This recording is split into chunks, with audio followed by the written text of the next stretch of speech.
Gross. Hello, everybody. Welcome to the Indigo Chameleon channel. I don't even know if we can call it the Indigo Playroom. This is Welcome to Wonder. How about that? Welcome to episode 2 of Wonder. We are back once again. Before we get started, we've got a few announcements to go over. Lots of fun, exciting things happening here at Indigo Chameleon. I made promises last week of like new shows and oh God, did we deliver? Oh, did we sleep deprived deliver? Thursday night here on Indigo, 2 days from now, is a special, awesome, sort of 1 hour long, possibly a little longer, sort of creative chaos. We've got a few people that are going to be playing musical instruments and just seeing what happens if they play songs and sort of hang out. You got a feeling you might be there, right?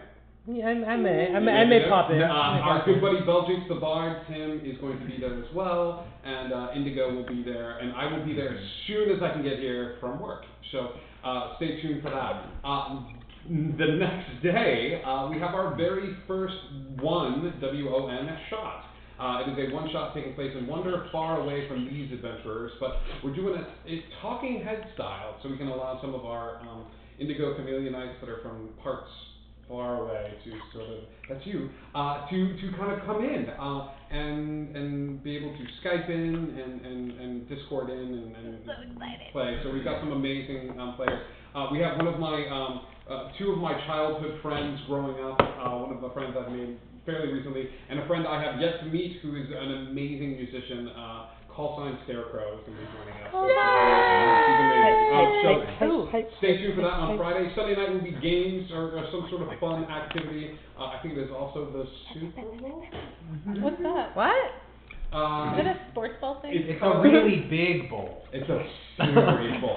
We also have a special guest at the table. Everybody say hello to Menneth.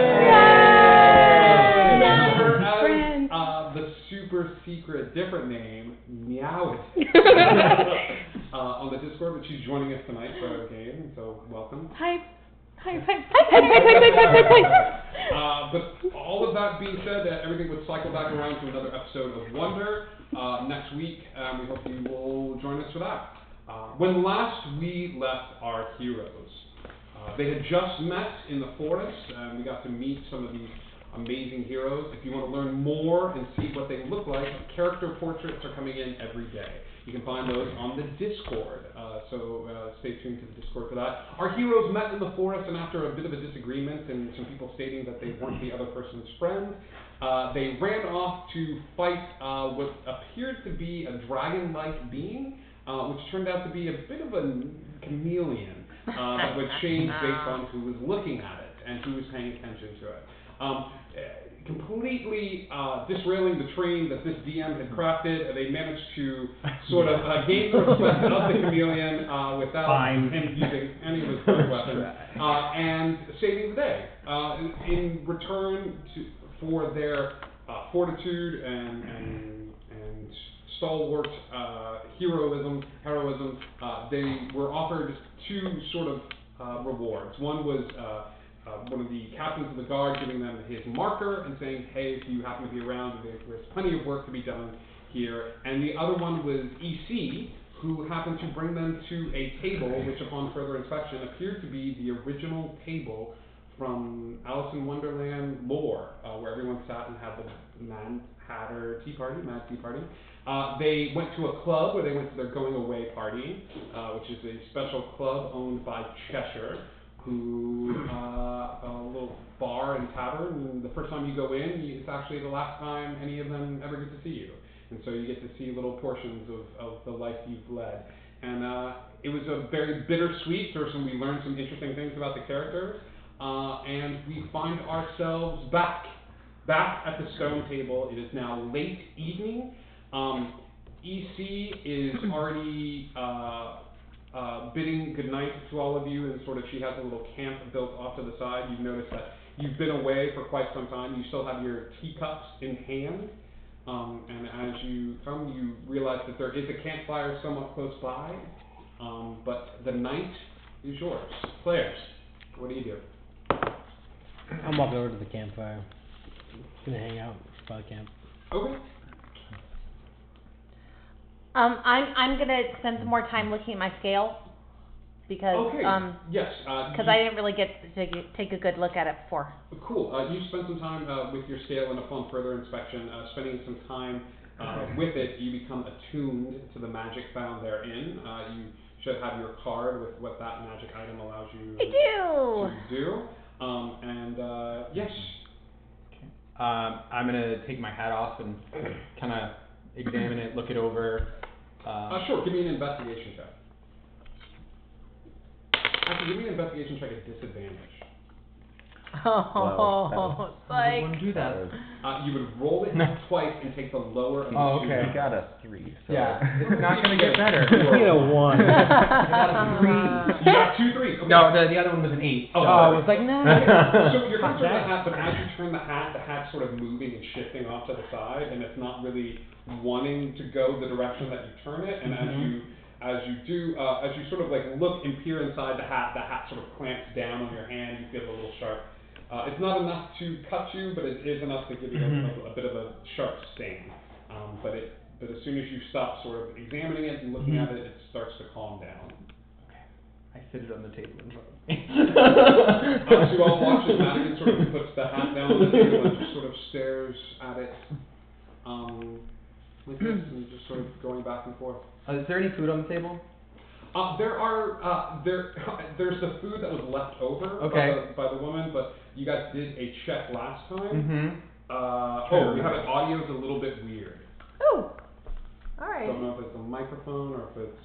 Well, this is our new little microphone that we are trying out today. So, is it weird loud? Is it weird soft? Or is it cutting in and out? We are trying this one out for the first time. Thank you, Remy, for Thank messaging you. me and just letting me know. Yeah, let us know, and we'll see if we can get that fixed while we're going on. Okay. As you remember last time, there was like little baskets of food, but upon further examination, it's sticks and rocks and things like that. You guys should all have rations and stuff available. Do I want to assume that we're resting for the evening? Yes. Yeah.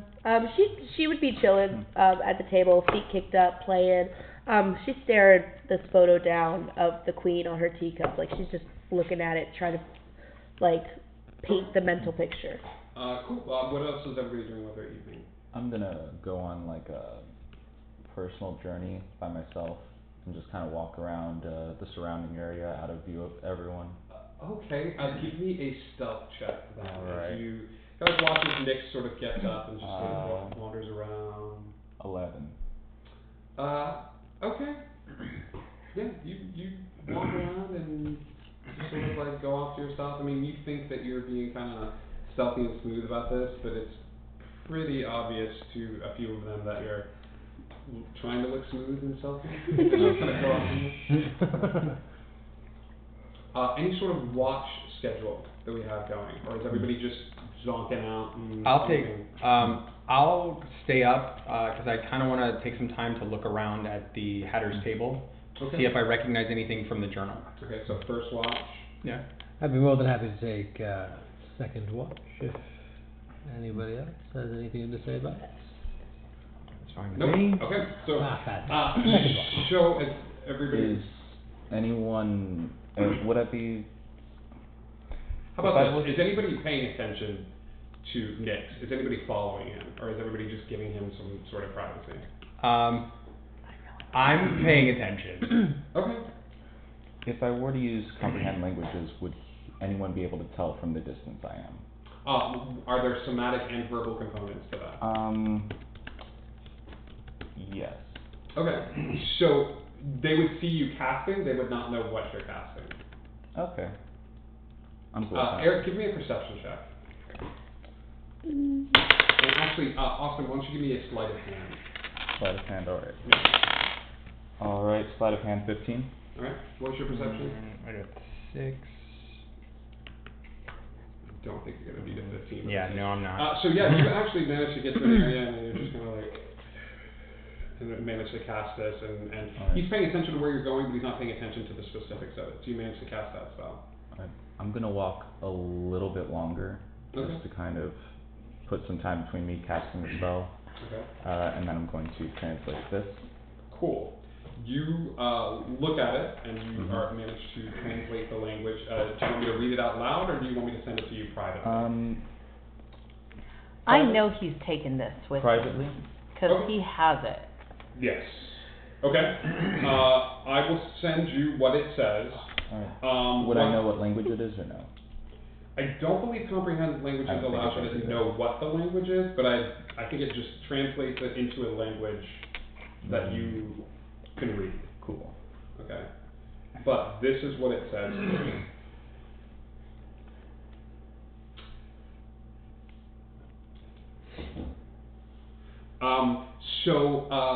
Yeah, you're doing this. Mhm. I'd be following him at some point, because I know that he has my work. You're spending time with Yeah, I this, know. but if you So, want to check I with don't, it and that's before what I was gonna that- ask, is how long it takes to attune to the scale, and, Probably about about an hour or so. I would say that Okay. this is going on simultaneous. okay. How I'll we're talk gonna to him treat later. how we're gonna treat long rests is everybody's got about an hour of downtime, and then we get into the Okay. rest portion. Mhm. So we'll say that at the tail end of it, you would approach him. And do I know what my scale does now? You Like, do. I've attuned and I'm aware of what it does. You're aware of Okay. what it does. Alright, so then, sometime towards the end of the long rest, I Well, plan to please go don't. approach him. Oh, gotcha. Yeah. I was thinking of Discord. Yeah. Eric, while they're doing that, you said you're Mhm. going to examine the table and see if you find anything. Mhm. Yes, give me a investigation check. 9 plus 5, 14.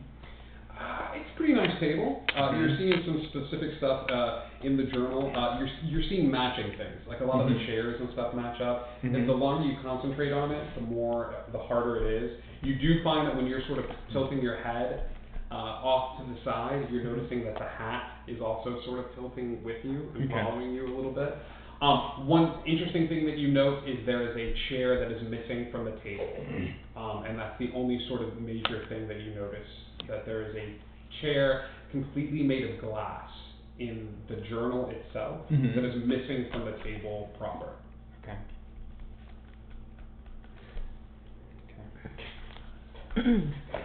So you eventually kind of wander back, or are you Yeah. sleeping out by yourself, away from the I fire? wander back. Okay. Is he wandering near Tweedle? He's wandering near the campfire in a group, and Yeah. Bowie and everybody. So now would be the This opportunity. is the time, this is towards the end of the hour. Okay. Yes. Okay. Come on in, the fire's warm, the seats are seatable, and come on in. Thanks, man. Yeah, no, absolutely. Hiya, dearie. Missed you. But I didn't go anywhere. And it- You went far enough. You did, you wandered off. Oh yeah, I had to translate that thing you gave me. Can we talk about it? Or do you want to talk about it now? Well, maybe away from everybody else. Not that I don't trust you guys, because I do trust you guys, but, this is about my family being missing, and I think whatever it says, maybe I need to hear it first. Well, yeah. Well, it said new death, so like it's probably something you wanted. Oh. It said So- what? So, as someone who happens to be familiar with that spell, could I like notice him just having translated this thing? Like, Yeah, give me an Arcana check.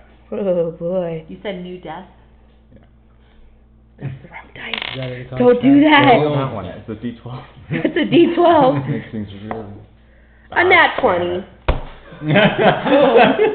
So weird. Yeah. So crazy. It's so great, right? Yeah, you know that there are spells that exist called, that help you to know the languages and things of that sort. I was that so there, careful. there are spells that one can cast that in order to help them translate. But only certain ones. Okay, I'm gonna get really OP with you. You did a nat 20, so I would go, you know that there are certain people that can do it. She has not spent a lot of time around magic users other than specific ones that you and I have talked about. So I don't know if she knows the broad spectrum of the world. She has probably spent time with wizards, sorcerers. She has not probably spent a ton of time with druids, actually. Okay. Yeah. But like, I know that's a lot different from what like he said. So like, you could probably compare notes and see if like It said there's- new death. What language was it in? Yes. What language was it in? a different one than like the normal one. How can you read something and you don't even know what language it is? What are you hiding from me? What language was it in? You said it's a death. I'm good at like reading things that are in other languages. I don't remember what languages they are.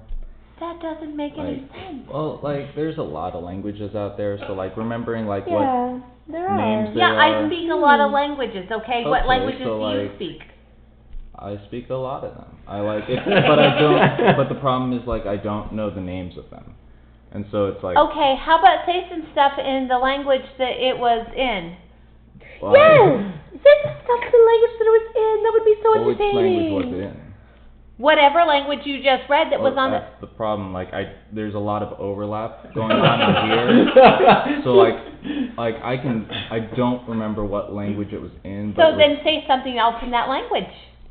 Anything else. But the overlap. Oh, my dear, prevents me from knowing, like, what. It's been a long day for our beautiful boy here. He gave you what you wanted. He translated it. Well, now Why I have don't we- two different translations. I don't even know whose is correct. He's simply saying, look, you can't ask a duck to speak like a horse or a chipmunk to purr like a cat. It does not work. Exactly. But a duck can't read horse and then not speak horse. Yeah, but a duck can't speak horse and walk like a chicken either. This doesn't make any sense. And neither does this conversation about the fact that he can't speak this language. But he can read. No, That's different. I totally could speak it if I knew which language it was. Oh, perfect. See, now there you are. Long story short, we've all had a marvelous time at the party, and he gave you what you wanted, which was the answers, and I'm very intrigued with this one now, and that's not anything new, but interesting. Could I do an insight on her? On who? Her. Sure. Yeah. What are you trying to incite from her? See if she realizes Sure. that I'm kind of. Give me an insight check. Are you trying to hide? Not really. Yeah. Give me a roll just for Yeah. fun. Okay. Insight. So 5. She knows. She doesn't know all of it, but she knows something's up. Leave it to the bard to know. They always know. Yeah. And we already established that I'm guessing you're up to something. Yeah, but for you, I don't Yeah. feel like it's a. Oh, Cool. no. Everybody's got stuff. Like, Yeah.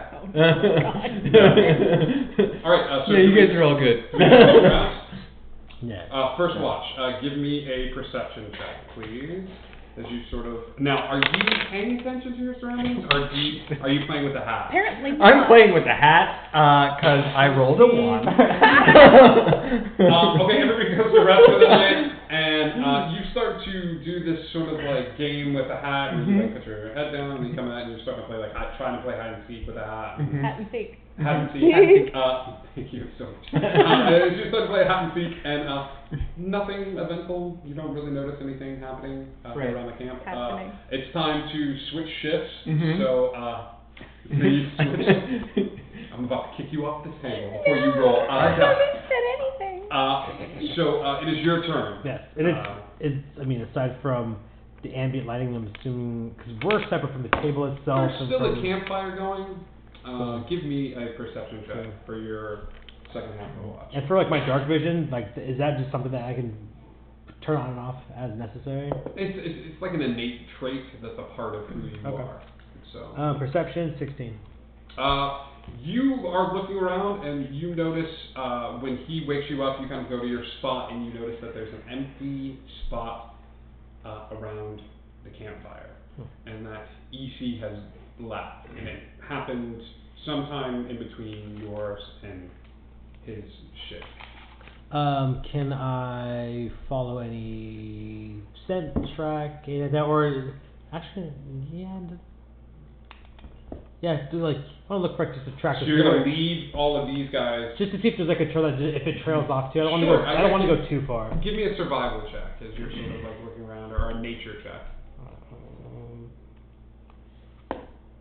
That one. Man, This is great. this ground is So great. Oh. I love this ground. I love ground so much. It's got like dirt and sticks. I have a breeze. Love that boulder. That is a nice Nice boulder. Okay, so you guys all start to, the sun starts to come up, the night's gone somewhat uneventfully, you guys are starting to wake up and check your things. I need everybody to give me a perception check as you start to wake up and start to wake up. I have a roll initiative. Yeah. I got a nat 1. Wow, you One. should retire that. 15. It just got me a 12. 20 and then it comes Perception? to 1. Perception. 13. 13. That would be a 2 plus Okay. 7. You guys are starting to wake up, and there's probably some questions about what's going to happen with the group. When you notice a bit of movement coming from the brush, and you sort of tilt your head off to the side, and you see this small white mouse come sort of skittering out of the brush a little bit, and sort of like sniff around, and then see some food on the ground, and it just kind of skitters, like grabs some of the food and then skitters back into the brush a little bit. Okay.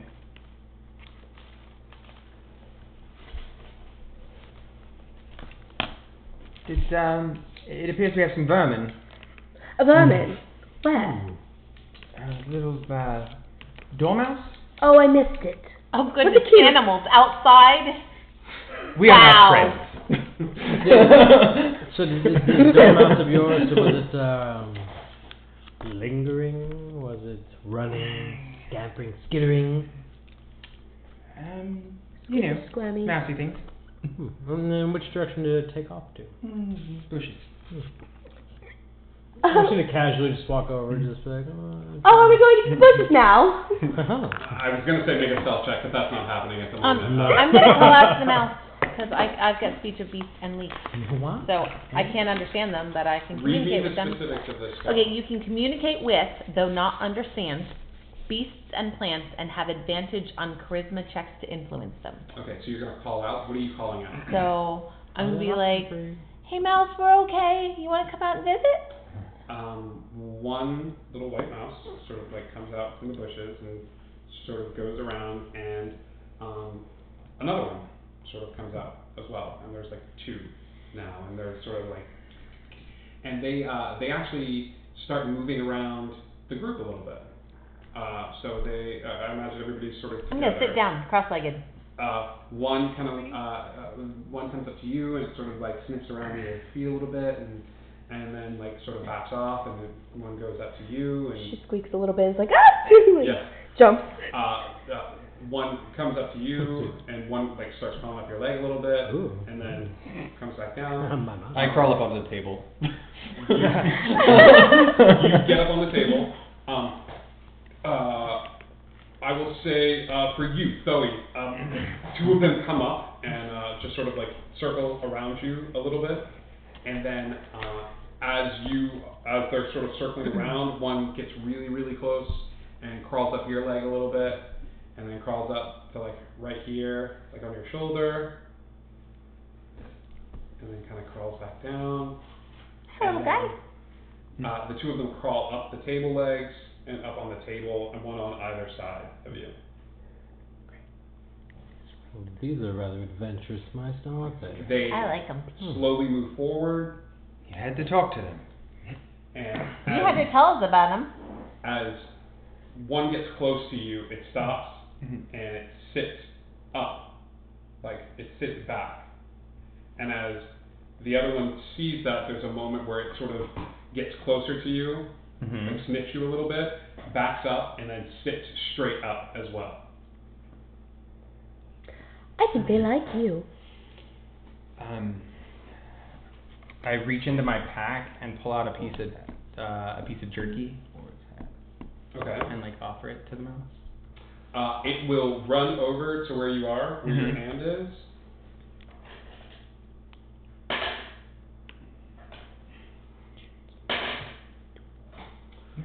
It comes up and it nibbles a little bit on the jerky, and the other one kind of comes around to the side. It comes up, do you just keep your hand out?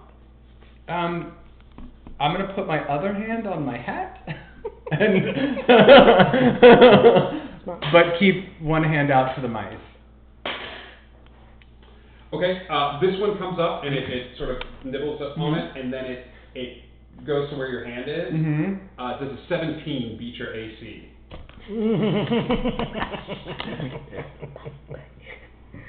It does.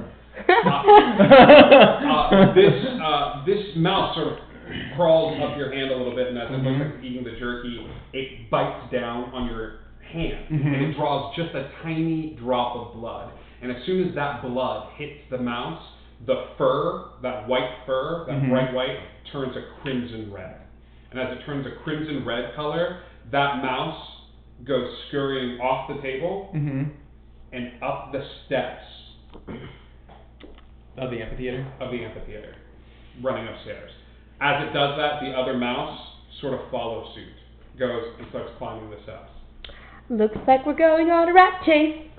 As she says, looks like we're going on a rat chase, 15 other mice come out from the brush and from underneath the table, under where the fire is, and all of them start taking off up the steps towards the amphitheater, like up the steps. There's like probably 7 on each of one with 8, and they're all just sort of running, scurrying off up toward the central spot at the top of the amphitheater. Well, actually, like rats and mouses are different. Oh, you would know Mr. Druid, wouldn't you? I'm going to look at my hat Yeah. and Mice. say, Mouses. I guess we're going to try you out now. And then throw it at the red mouse. The one that's up at the top? Yeah. That's scurrying off? Yes. Okay. Hurt Okay, the mouse. give me an attack roll. This thing is pretty small, but it's got a really low AC. So you're going to roll a d20 for me first to make sure you hit. Man. What they do to us. 18. Okay, so you guys all watch as these mice are starting to run, and this one that's covered in red is almost at the very top of the amphitheater steps, and Madigan does something he's never done before. Mandrake takes his hat off, throws the hat, and as the hat goes flying through the air, it hits the blood red mouse, and as it does, that mouse changes. It is now the form of a halfling figure. That body is covered in blood, and it just sort of like stands there, like looking over at you, and then falls from the top of the steps down the steps. The other mice sort of ignore it and go running up the sides. I run up to it. I'm gonna start running like towards the mouse. All of that being said, I need everybody to roll initiative, Oh, Hoorah! man. Oh boy. including you. Okay, thanks. Plus 3. I heard 13. 13. 20 to 25. 20, yeah, Yeah. 21. 21. Okay. Mandrake gets first. 20 to 15. 19. 19. Okay. Hang on. Did my hat come back? What did you roll on the die? Which one? Oh, No, what did sorry. you roll? What did you roll on on the d20? You have to the roll a d20 D20. that you hit. Okay, I remember. Roll a d20. 4. It did not come back. So you watch as the Hat hat, stays on the ground where the where hat hit the halfling thing, is. and then it just sort of flopped on the ground. Okay. What else do we have? 13. 13. Roll Nice. all 3 of you guys. 4. Nat 20. Nice. Hate that I wasted a nat 20 Oh, on no. that. 13. Yeah. Grim. Hot dice. D. I didn't stop using them. I gave me shit roll last time. Hot dice yesterday. Midday. Hiya. Okay, as that happens, you hear, as that halfling sort of hits the ground and starts sort of stumbling towards the steps, you hear movement coming up top, but it is your turn, Mandrake. I'm gonna start trying to go for my hat. Okay, you can get pretty close to it. I would Okay. say if you want to use your movement and your bonus action, because you can do that now, you can do a dash with your movement, you can run up and grab your hat. Okay. So Mandrake uses his turn to sort of run up the steps, and the hat just sort of like, it cocks its head as you get close, like, oh, we're coming back to you the first time, what are you new? Right. And like, you pick up the hat and put it on, you're now standing at the top of the amphitheater steps. Okay. Nyx. Should we be fighting these mouses? Because like they didn't hurt us. Well, they hurt you, but like that's different. They And I'm just bit gonna me. use all my time talking. Okay. You get about, Nyx takes about 6 seconds to go like, I don't know if we should hit mouses? Yeah. Meat? As one of Nick those is two. speaking, a new figure sort of enters at the top of the steps, and as you see there are mice sort of swarming this figure. Looks to be a gnomish figure. He has his right arm is sort of sleeveless and out to the side. The left looks to be mechanized. That's the only way that I can put it. As he's there, there's two other figures that are standing there, and a fourth figure bound by rope being held by the other two figures standing behind the gnome. And the gnome sort of looks down to where the bloody thing was and looks up and says, "Oh, who's the bit? Who's bit?" Not your turn.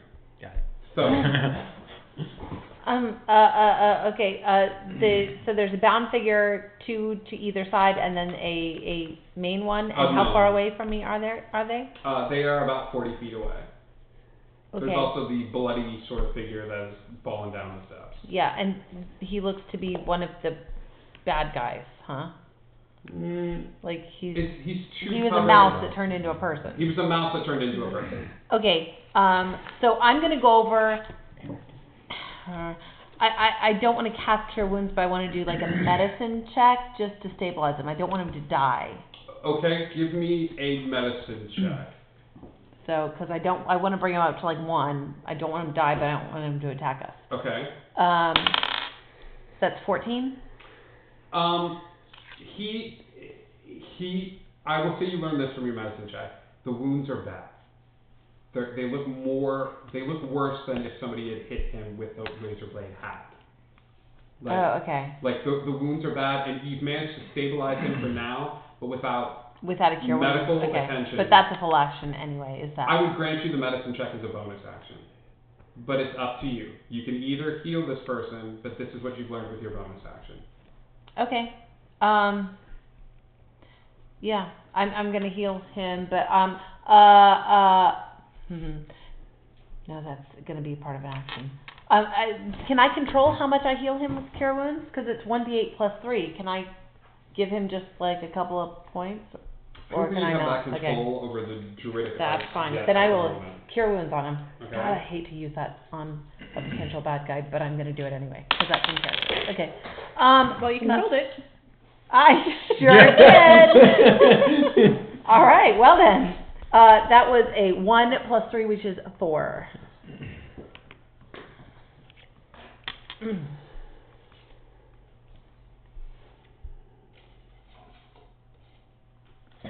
Perfect. We're gonna leave him right here. Okay. That is your turn. Okay. Grim, you're up. If there is a guy at the top of the stairs, I'm gonna start running up the stairs, just trying to square up with this gnome with the mechanized arm. The gnome sees you running forward and sort of gets this sort of smile on his face as you run forward, and he's scanning your hands. He looks, and then he smacks the side of his head a little bit, and his eyes go. And as the eyes go like that, he looks at you and he snaps back, and the eyes sort of reset a little bit, and he dismisses you and starts looking at the rest of the group. Son of a bitch. Zeke, So, you are bound by rope. You could do a sort of athletic or acrobatics check to see if you can make your way out of the rope. There are two people flanking you. They're humans. They have short swords. It's the same humans that helped this person before. Are they leading me or am I behind? You are behind them. Okay. And we are at the top of the steps of the amphitheater. Correct. Okay. So, how long has this been going on? Like a couple hours now? Yes. Okay, cool. Just making sure I'm on board here. Yes. Okay, so, at the top of this, there is really a lot going on down below, and so Danius is going to like take some steps forward between the two of the guards or lackeys are flanking, and like getting it as bold as possible, and like looking down to see what's going on. And if they make any move to like kind of bow up, then probably just stand down and not do anything. Okay. I will say that the two men are sort of standing forward, and you kind of step forward a little bit on their turn, and they one of them sort of gives you the eye, and you back up a little bit. The other one rushes forward towards you. Nice. And sort of interposes himself in front of you, and then uses the rest of his movement to get close. So he's going to make an attack roll against you. With a nat 1, he's going to whip it. He's going to slip on a little bit. Ooh, let's do this. Flipping around. Oh, no. Let's do this. Oh no. There, got to work for me too. True. Yikes. He whips so hard. Okay. You guys don't see anything. Oh, darn. Darn. That's worse than he kind of slips a little bit, but he gets his footing, and then he just looks very like sort of confident. Damn it. So when he rushed forward, was he the one with the rope lead? No, it's the one kind of giving you the same time. Sure, Yeah, that would have been weird. example. If you were like, oh. Yeah. Okay, that's good. Mandrake, you're up next. Having noticed like the who bit and everything, I'm gonna shove my hand in my pocket where the mouse bit me. Okay. And then I'm gonna call out in Gnomish because I speak Gnomish. Yeah. What is your business here? Okay. Nyx. God, I don't know what I'm doing. So I see 3 people and then 1 person tied up. One person tied up. I'm gonna. It's just completely open. Like, there's no way to sneak around here, right? You could leave. You could leave the amphitheater and just sort of cycle. I'm gonna try and do that. Okay. So Nyx all of a sudden is like, man, there's a lot of stuff going on. Sweet. Like, and Nyx is gone. As that happens, man, you guys do stuff that I don't expect sometimes. Karsh sort of does this big breath as the halfling sort of like gets up, and he instinctively starts grabbing for his neck, and he looks over at you and just sort of like backs up and is trying to put his hands. He's got his head bowed down, and it's this very like sort of meek gesture. He's trying to make himself look small in your presence, and just sort of put his hands up as he sort of scrambles backward. Are you taking an attack of opportunity on him? No. Okay.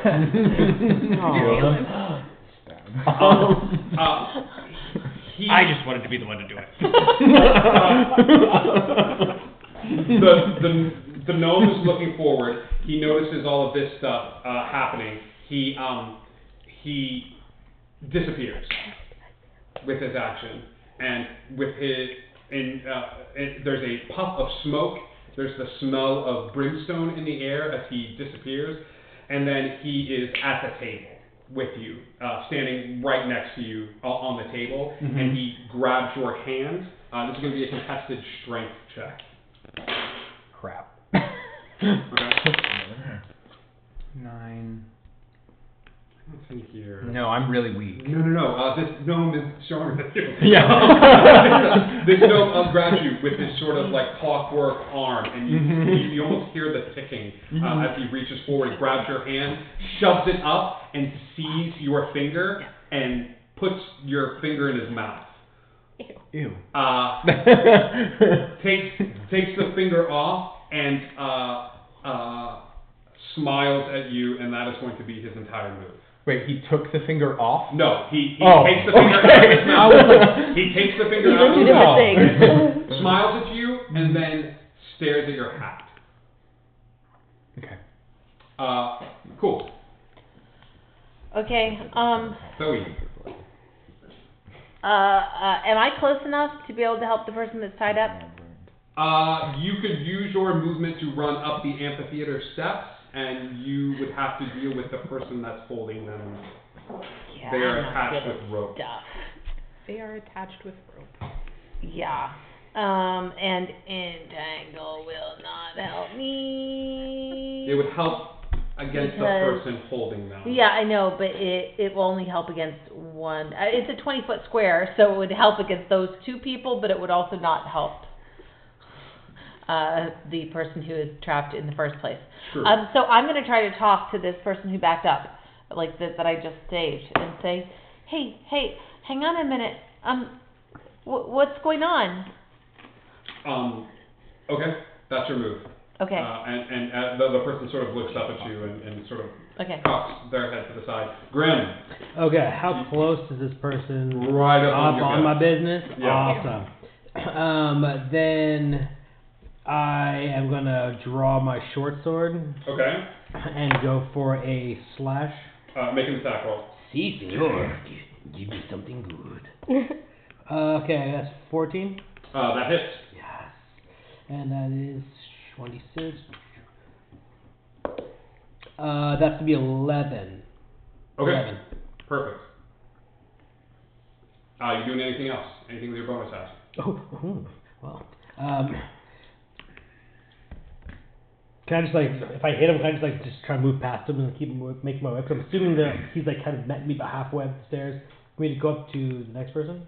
Sure. With your attack movement, that's kind of there. You could try to move past him, but you're going to take an attack of opportunity. If you wanted to shift, that might be a good thing to do here.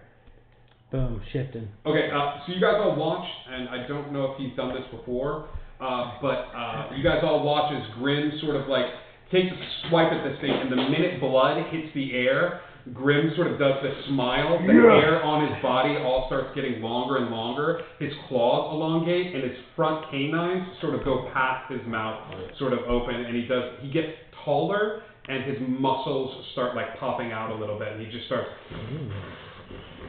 and just sort of stands there. Yeah. All right. D, what are you doing? And that just happened running up the stairs towards Danny? Yeah. Oh, shit. Okay. So you just watched as this guy came forward, hit one of the guys that was holding you hostage, and then... How many backward steps can I take in 6 seconds? Tied up. Oh, darn it. 1.5 and then... So the lackey that's holding the bound rope, being approached by terrible McGee here, is in the line of sight. Yes. He could potentially step behind the guy. Yes. 100%. Okay. Just taking a real short move action, getting behind, and kind of cowering. Okay. Yeah. He is a little freaked out by that. He's going to make an attack roll against you. That is a 23 to hit. That hits. Oof. That hits a lot. Yeah, that's it. So he's going to do... Down, not dead. Here we go. He's going to do 6 points of damage Oh, as he takes this sort of mace that's at his side and does a hit. As he does that, with his other attack, he is going to swing again at you. So you're the only one sort of fronting to him. But the second attack, as he brings back the mace and goes forward like this, you sort of you bring up your claws just a little bit and sort of move the mace to the side. Awesome. The one holding you is a little freaked out by what's happening, and as you pull backwards a little bit, he instinctively lets go of the rope. Day. Hi. So I am going to go ahead and cast Unseen Servant. Ooh, I like that. And what I want to do is have the servant actually grab me a couple mice and bring it and just hold it in front of my face. That's a bonus action for the servant. Okay, so it takes a movement to cast Unseen. It takes an action to cast Unseen Servant. Your Unseen Servant has an AC of 10. Okay. And then once on each turn, I didn't know if I could go ahead and use that bonus action now to have it go ahead and bring me the mice. You can command it to move up to 15 feet and interact with an object. It could be because they're swarming. Are they swarming us or? They're not. They actually took off up, Okay. And you're kind of down the steps a little bit. I will say that there are a couple that are sort of running around close by. So give me an attack roll for your Unseen Servant. Your Unseen Servant has a +2. +2. Yeah. 14. Okay. So it sort of reaches forward and it grabs one of the mice in the air and it's holding it by its tail, and then the mouse is sort of just it looks like it's dangling like in the air in front of you. Okay. And can I use a separate action? No. Okay. You use your action to summon it. You use your bonus action to Just check control it. it. Yeah. I'm just checking. But I love where your head's at. Well, you know, I went around and I was like, oh, I wonder if I could do this and this. Mandrake, you were being held, let go, but you Golden. have a person sort of standing in front of you. And he's still holding my. He's let go. He's let go. Yeah. Okay.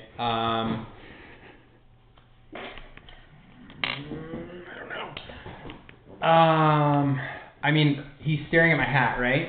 He's staring at your hat. I'm gonna place a hand on the hat, pull out my dagger, Okay. and again in Gnomish, ask him what he wants. Okay. Uh-oh. Oh no.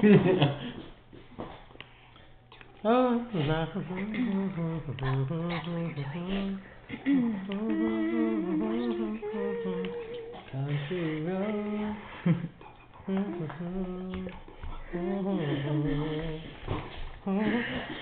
Yes. Get it. Sis. Okay. Nix, you can take the rest of this turn and you'll be able to sneak up on your next turn. Because you're kind of like going around. I'm not doing fast. You're leisurely paced with your dashing. But it'll take your whole turn. Yeah. Next turn you'll be up behind them. Gotcha. Okay. All of that being said, Karsh sort of reacts to what you're saying. Trace, give me a retroactive persuasion check. You're a little intimidating. 12 plus 0. Okay. He looks at you and he's sort of still backing up from you and goes, you have to help me, my family. I don't belong here. I didn't mean to.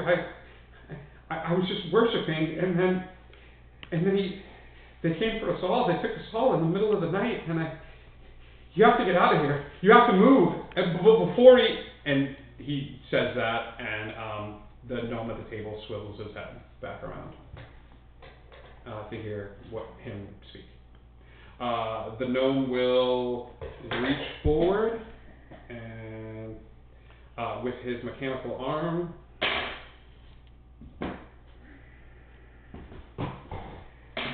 doing 8 points of damage as one of the fingers shoots off the arm and through the chest of the being in front of you, and he is knocked unconscious and hits the ground, and the finger starts crawling its way back to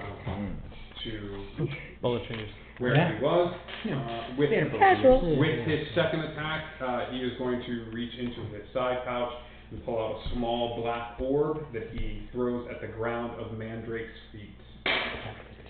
But he whips it a little bit. He sort of rolls the ball, and right before it makes contact with your feet, you sort of do that thing where you've done before, where you sort of pour tea with your toes, and it's this weird thing, sort of sit up, and it rolls right past you, and as it hits one of the chair legs below you, it balloons out and encompasses everything in a bit of cement, or firm, rough clay around that chair.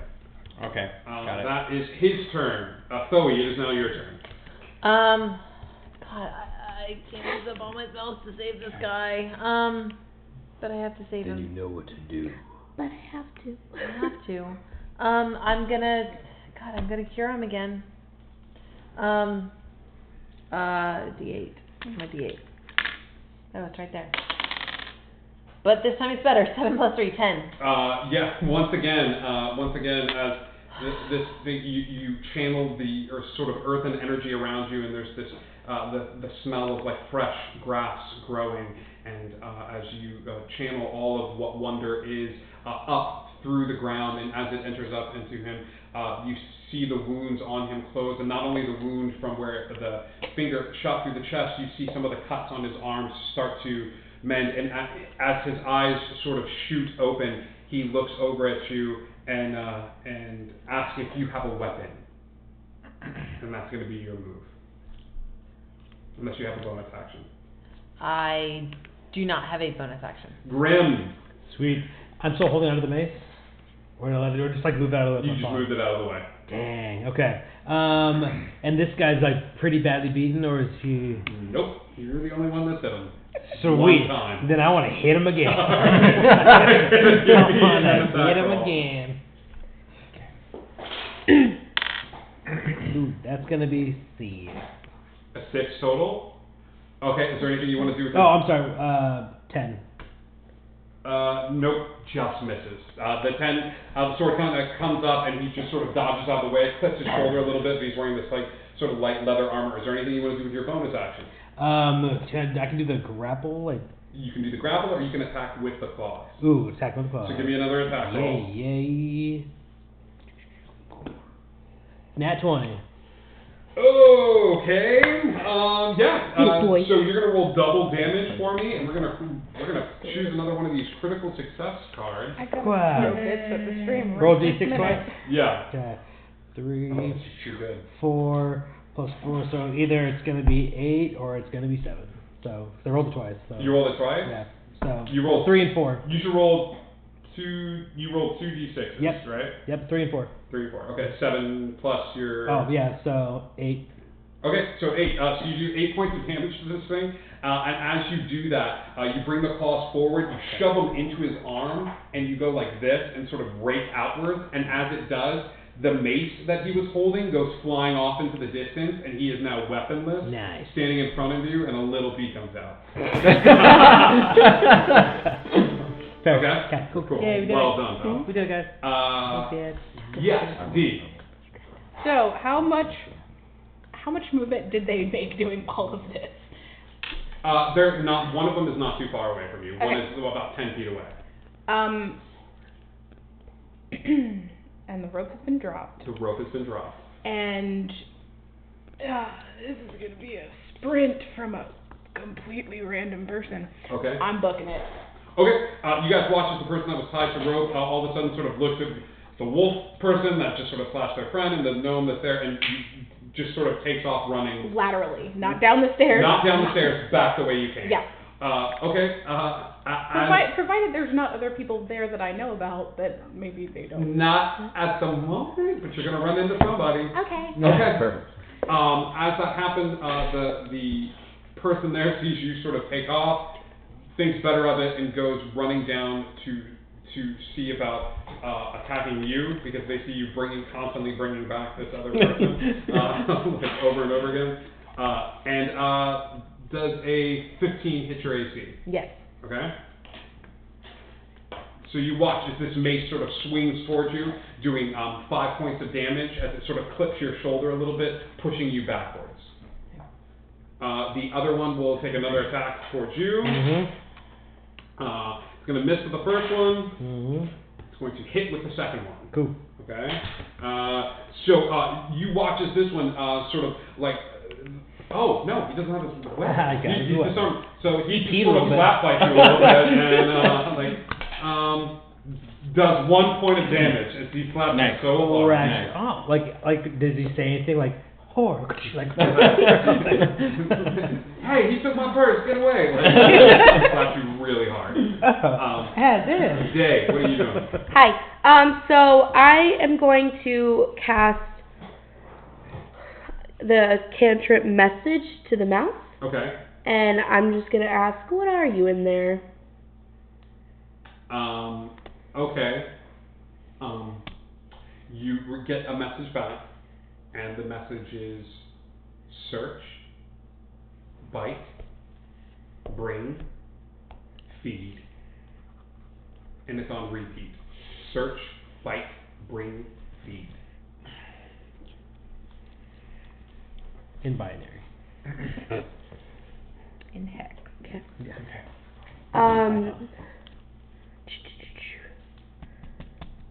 As a bonus action, I'm gonna tell my unseen servant to not throw the mouse. I don't want to do any damage, but like The mouse can't, because the unseen servant can't attack at all. yeah, I don't want him to throw it. I just want him to like toss it in the bushes where it's safe and like Okay, go. you watch as the unseen, well, you Like, can't see it, walk- the mouse like- sort of walks forward and it just sort of drops. Yeah.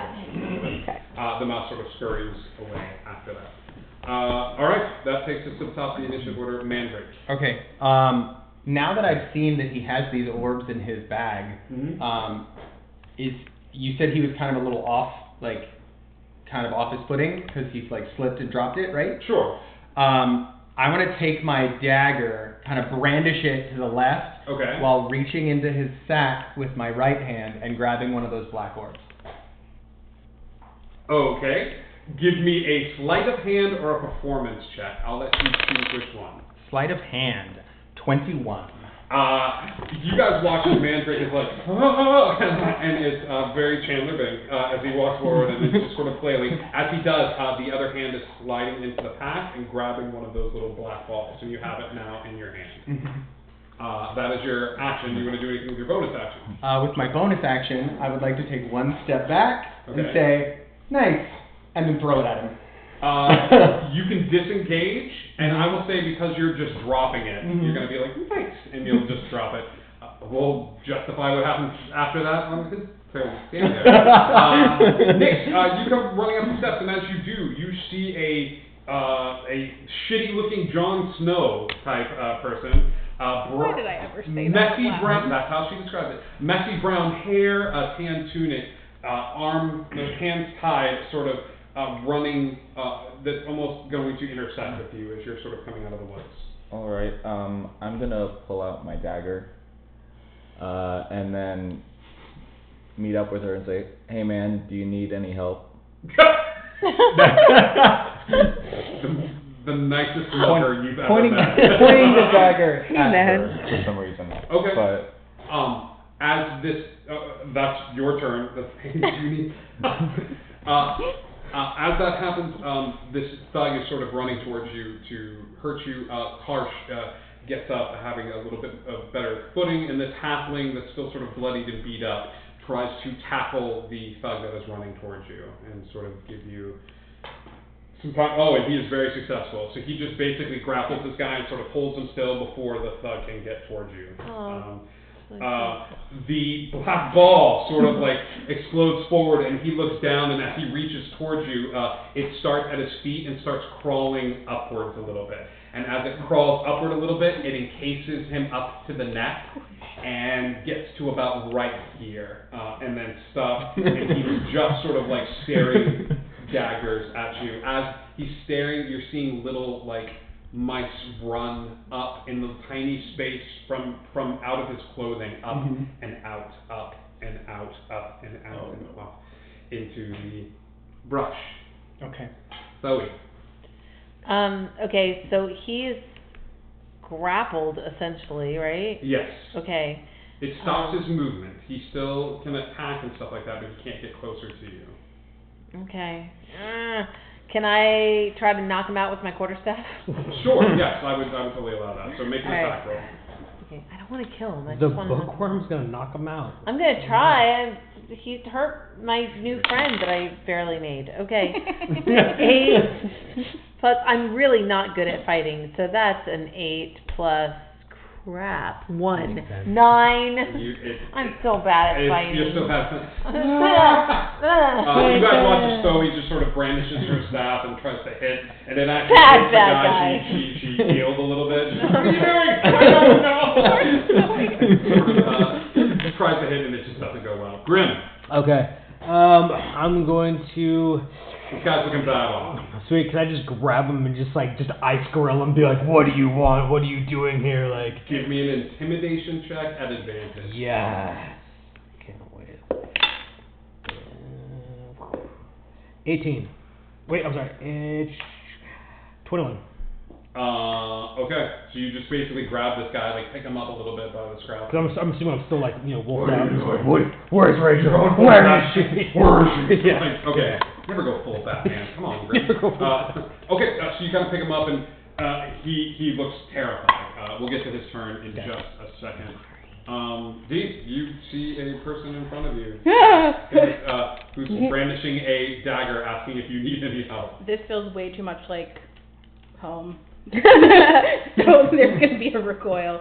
So Dennis is going to, is running forward, does that kind of cartoon stop, and then take a few steps back, and then what was it that you said? You need some help, You man. need some help, man. 2 quotes. Bless. And it's gonna like kind of stare for a second and then be like,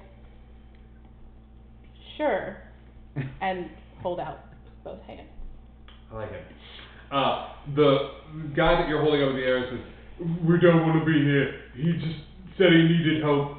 We can leave. This is way outside of our pay grade. You changed into a wolf. That guy threw his hat. Like, it's not. We can just leave." And he's like, "Jeremy, let's get out of here." And like Jeremy's down, was like, "Please don't kill me. Please. She's not good with the staff, but she's going to land a blow eventually. Please, we'll just go." And that's what the 2 sort of thuggish type characters say. Day. Hello. So she's kind of between a rock and a hard place right now. So he's gone up to the amphitheater, and you're making a friend. So she probably would be walking over to Zoe, and she's like singing a tune to herself. Okay. So she's walking over. She's just like, "We're searching, we're biting, we're bringing, we're feeding, we're searching," just over and over and over again to like commit it to memory. Okay.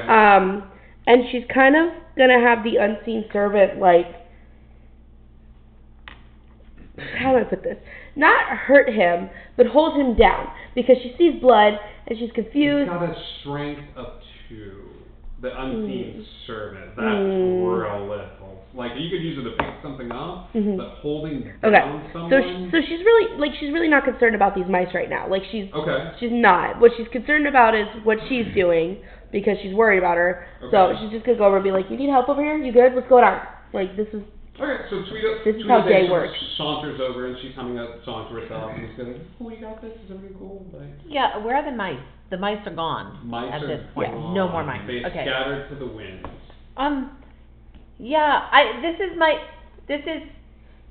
what's her name?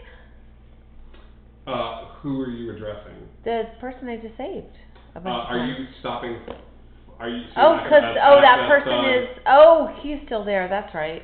I told you I'm bad at fighting. Karsh's holding on to the thug. That's right. It's like, "Hi, man." I'm gonna try hitting him again. Okay, so if she's gonna hit him, she's gonna go in with some like bardic inspiration up in here.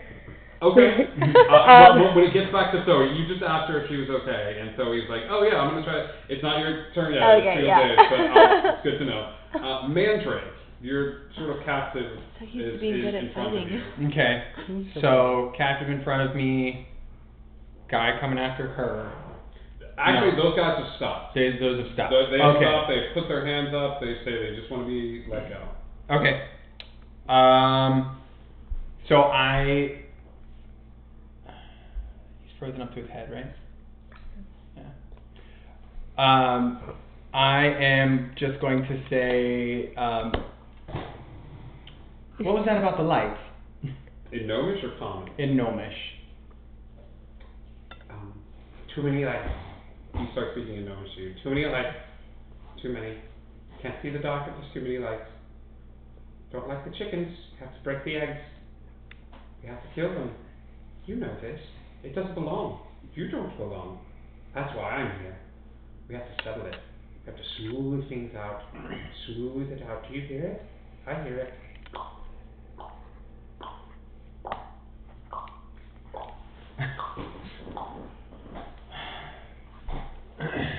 Am I close enough to help Zoe at all? You turn your back on him and just sort of make your way to Zoe.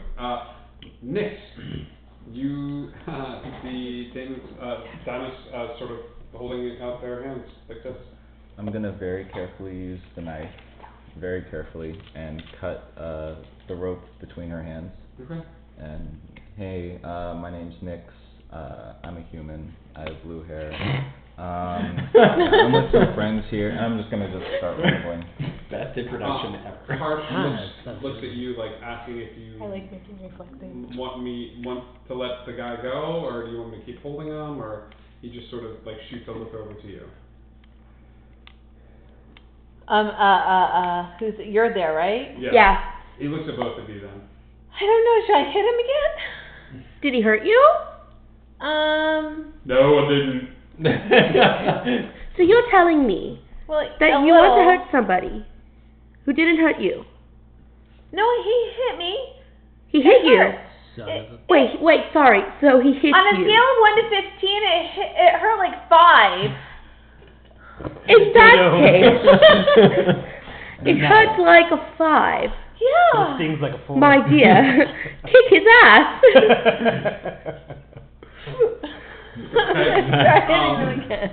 You turn your back on the figure there. What's your passive perception?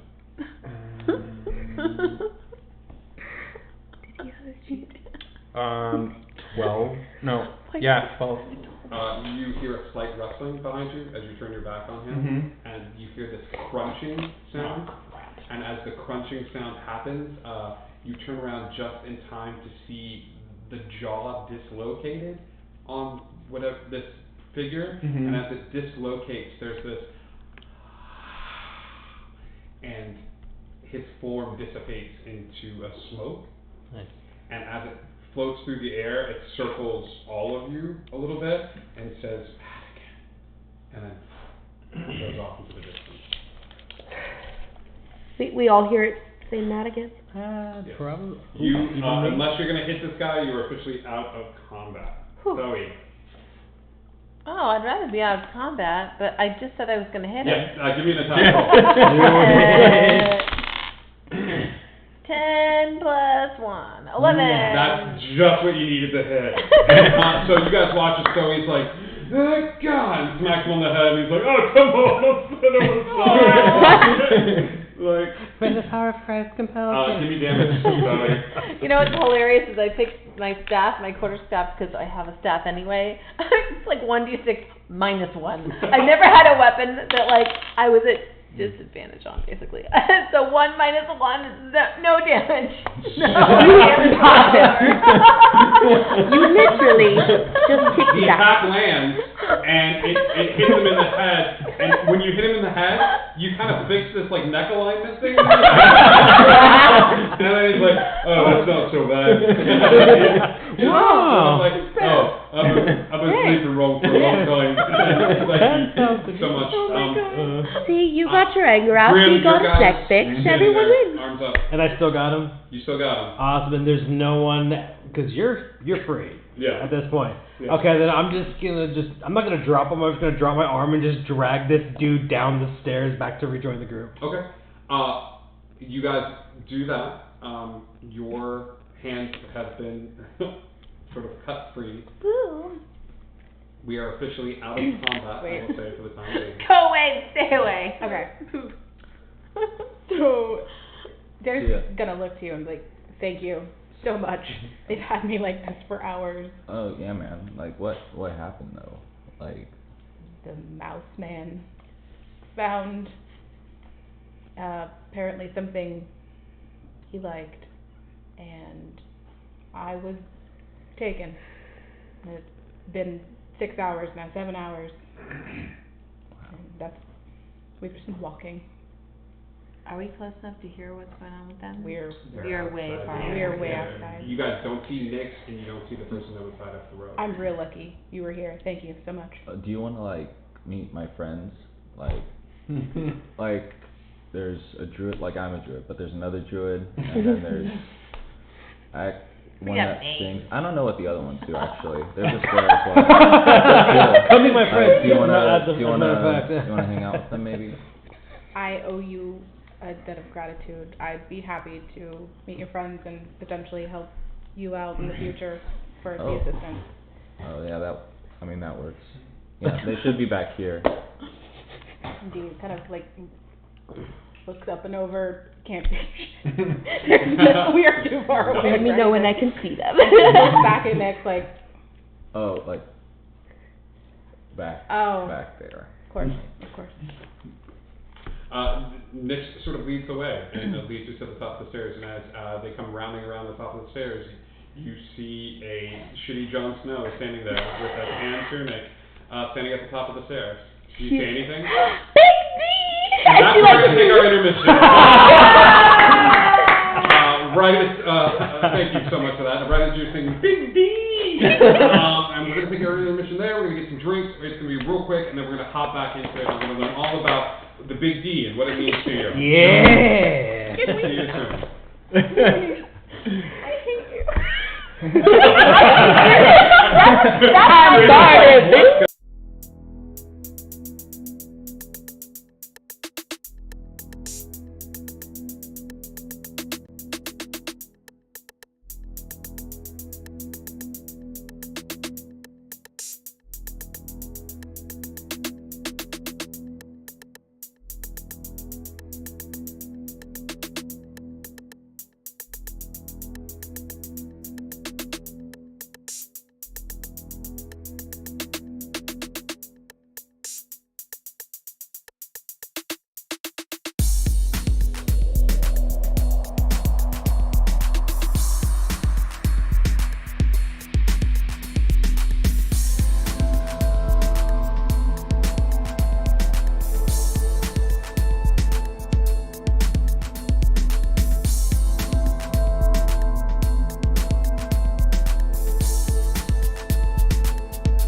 we refilled drinks to use the restroom, and now we are back.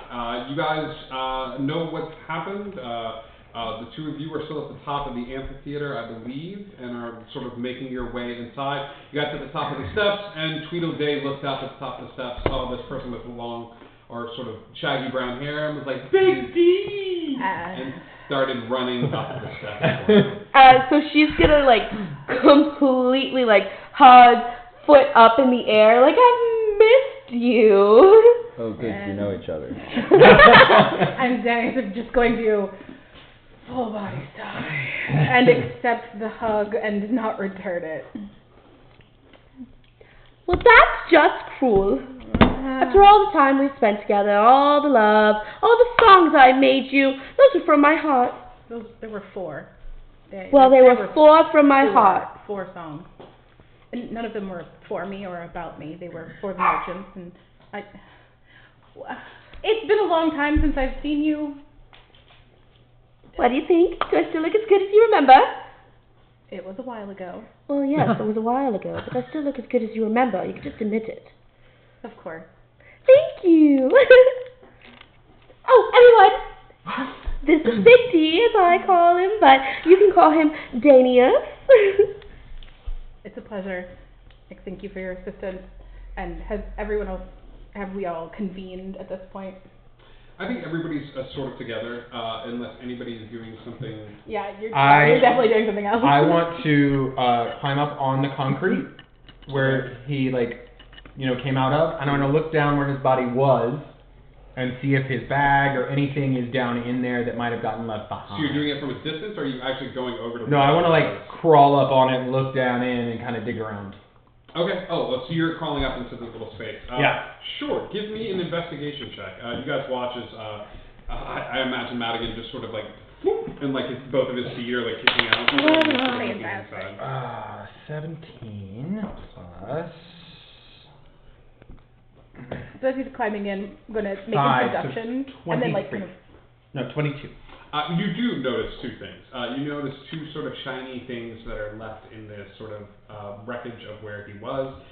You see them and you're sort of reaching forward and you're trying to grab them. And as you're doing that, the concrete starts to crumble a little bit and your head just sort of like, boom, you like fall on the ground. But you manage to find these 2 things. They look like this. This is one. I know what that is. Okay. Did the camera get that? And this is 2. It is a cat. Rabbit and cat. God damn, that was time. Okay. But those are the 2 things that you find left behind. Okay. Okay. So, you are all friends? In one way or another, I would say. I'm Grim.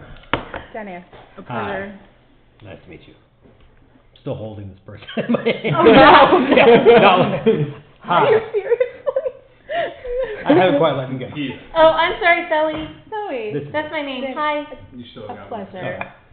I would not have shaken Day will step forward again. The love of your life. Day. Karsh sees all this happening and lets go of the other guy, and the other guy just takes off into the forest, just sort of running. And I'm still like face down in the concrete, right? No, you're I'm out? Okay, good. good. You have those 2 things in Okay. your hand and you're sort of up. The minute Karsh lets him go, he walks over to a bit of ground and just sort of like hits his knees a little bit and starts like praying, it looks like. There's no other way to describe it. Like he just starts digging his hands in the dirt and picking the dirt up and letting the dirt sift through his fingers a little bit, and he looks like he's in deep sort of... I'm going to go over and I'm going to sit in front of him cross-legged on the ground, but I'm not going to say anything. Okay. Cool. I'm Nick. A pleasure again. Thank you, Nick. I'm gonna pocket these and walk over and introduce myself. Mandrake. Okay, Daniel, a pleasure. Well, a very formal type of stilted greeting. Yeah, there's a very sort of stilted atmosphere as everybody just sort of stares at each other. As everyone sort of stares at each other, Karsh gets up from his sort of prayers and looks over at you, and he doesn't know what to say. He's lost for words. There are tears streaming down his face, and he looks over at everyone else sort of a distance away from you, and he asks, are they with you? Them? Oh yeah, they're my friends. I mean, most of them. I mean, most of the time. We should leave. Here. Why? He knows we're here. Who he? Who is he? Who are you? I'm Karsh. Hi, Karsh. You were a mouse, and now you're not. Are you like me? No. I could be a mouse. No, not of my own free will. I had ties to something. He starts sort of nervously sort of looking around and looking at all of you, and he looks at you and says, "I'm so sorry. It was against my will, and I didn't mean to bite you." And so, who is it? Who is it that you worship? I pull these out and just kind of show them to him. Okay, he freaks out a little bit and instinctively reaches for the one that has a rabbit on it. Okay. And thinks better of it, and then just sort of shakenly like holds out his hand for that. Is this valuable? To a degree, it's my holy symbol. What's it mean?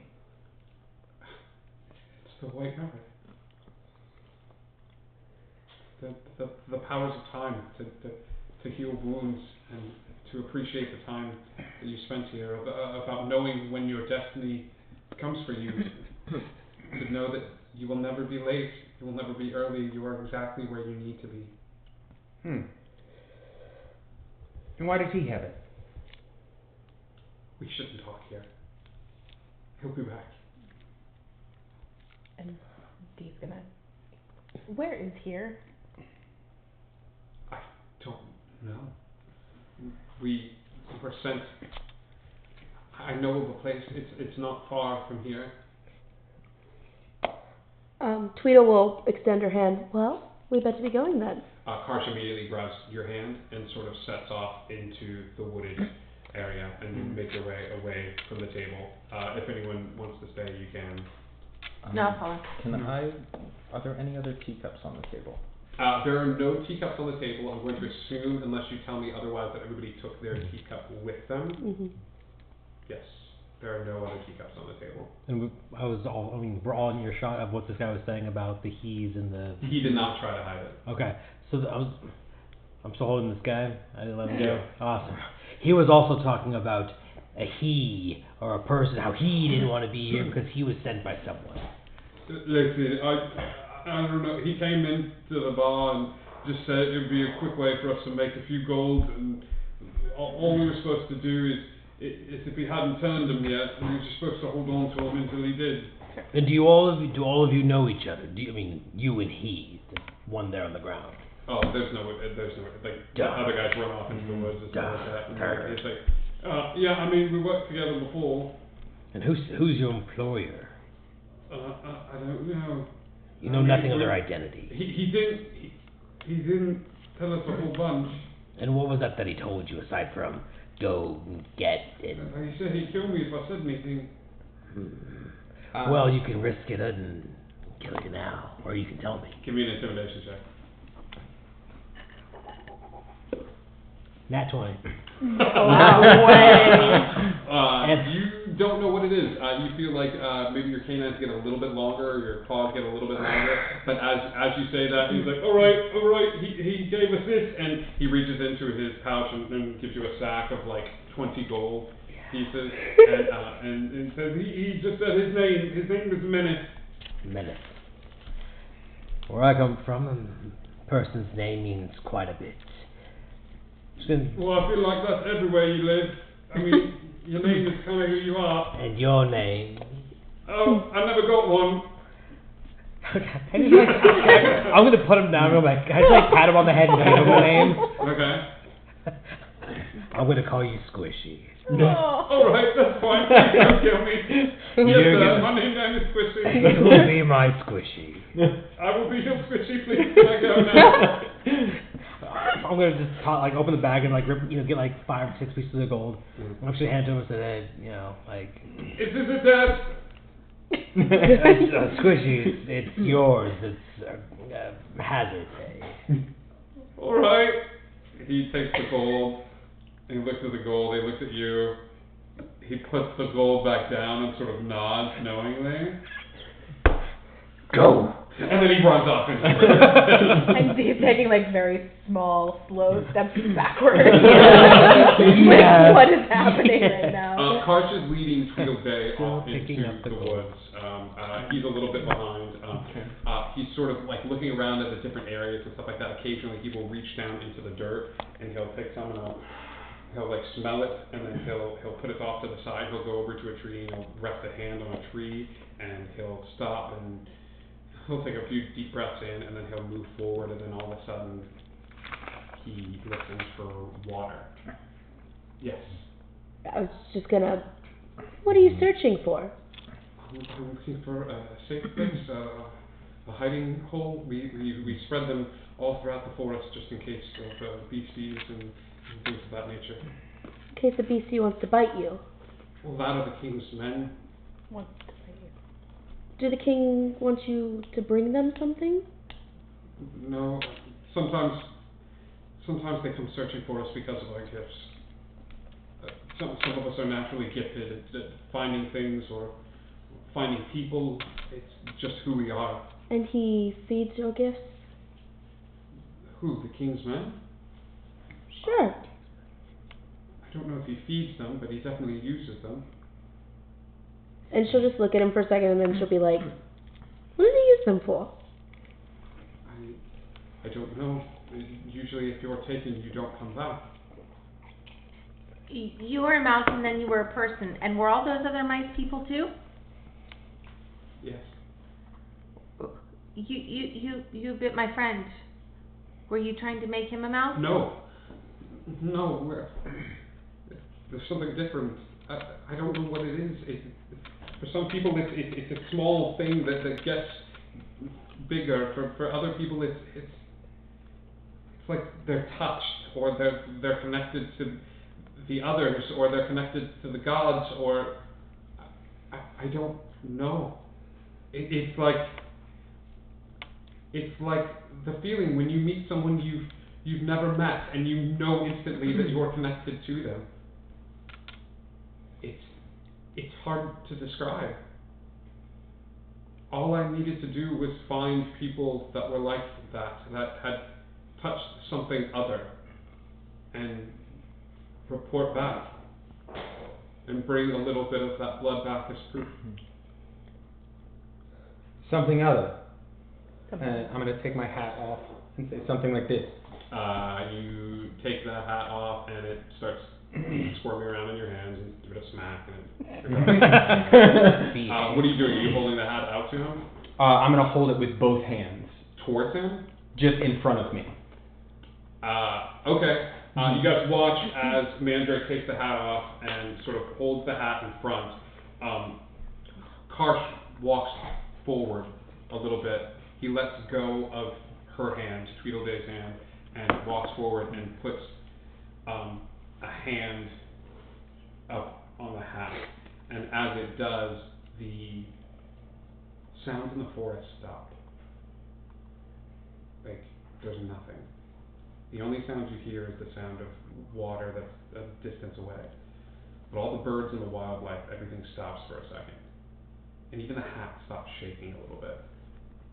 And as Karsh sort of comes forward, you all notice that the hairs on Karsh's hand stand up. And his arms stand up, and he gets goose pimples sort of traveling up his arm. And he recoils backwards from you a little bit. And he says, this doesn't belong here. You You didn't belong here. I don't understand. What touch? Give me a wisdom saving throw.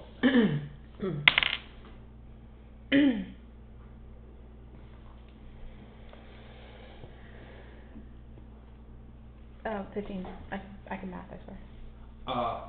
Karsh takes a step forward towards you and outstretches his hand a little bit, and as it does, there is a pressure on your skin. There's a pressure as his hand sort of comes forward and it kind of presses against you, and there is this. Enough to push back. It's enough to push you back a little bit, but it's just him sort of standing forward with his arm outstretched a little bit, and as he steps forward, there is a surge in you, a push, and you manage to fight whatever it is and sort of pull it back. It's almost like a forced exhale, but you manage to hold the breath. And Daniel is gonna kind of like shoulder out of the feeling and just stare right back. She's like, what? Karsh walks off into the forest. He's adamant now about moving forward and finding a safe place. Stalking him. Just okay. Karsh sets off to the woods and he's doing the same thing, repeating the steps. And finally, he gets to a spot where there's a river sort of going forward. He follows the path of the river, and there's this natural sort of like tunnel where it looks like a fallen tree has sort of caused a little bridge over the tunnel. And he walks towards, like underneath the tree, and motions you all forward, and you crawl underneath, and there is a small sort of, almost like a man-made like opening. It's big enough to fit all of you in. There's a sack in the corner. He grabs the sack, and there's rations and food and water supplies, and he starts bringing it out, and he lights some candles, and the room is illuminated. What languages does everybody speak? I speak Common. Common. Okay. That's it. Common, Dwarvish, Elvish.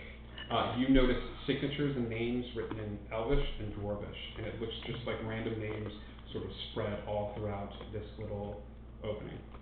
So there's Elvish names? Yes. I want to take note of those. Okay. You start looking at the names, and it's fairly common Elvish names, sort of like written all throughout the name. Give me a perception check to see if you recognize any of the names. Anyone who speaks Elvish? Anyone who speaks Elvish, to see if you recognize any of the names. That one. So no, none of those names stick out to you. Someone that you would know. 8. You said perception? Yeah. 9. For every language that you speak, you notice at least 1 or 2 names written there. Because I'm Gnomish and Sylvan. Yes, Gnomish and Sylvan as well.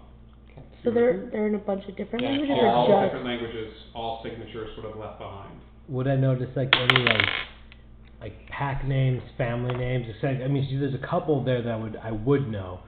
Would I recognize anything? Give me a perception check. As the walls are sort of lit up, you guys all start like making your own way and sort of examining names and stuff. 9. do you want to we see all for other languages, or? Do I?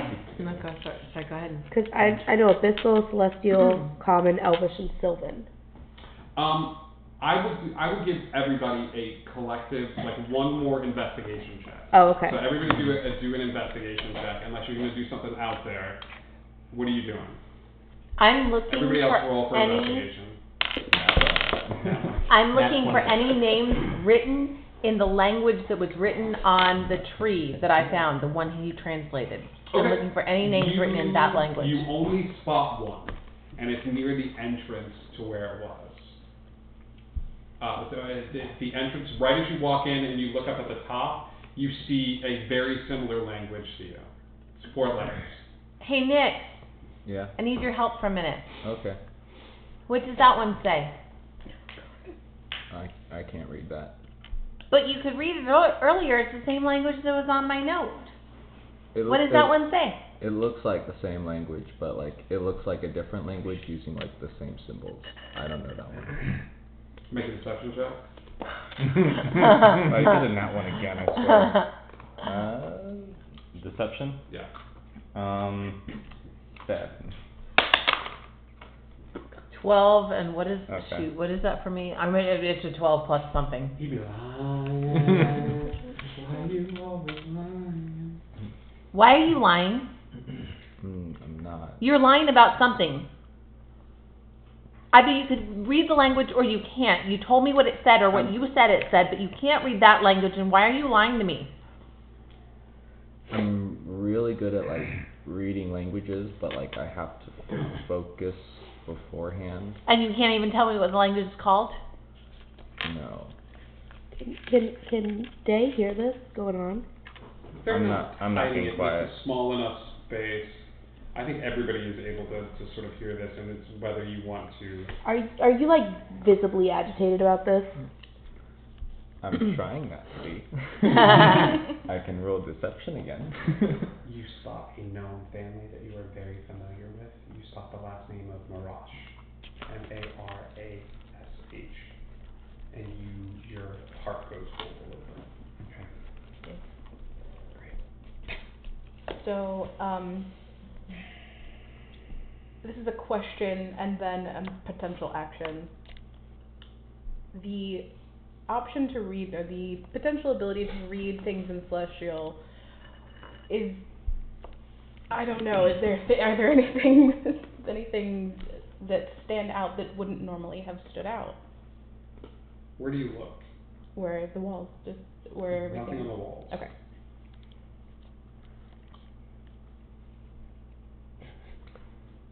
I say, I think you're a big, fat, stinking liar, but I say it in Druidic.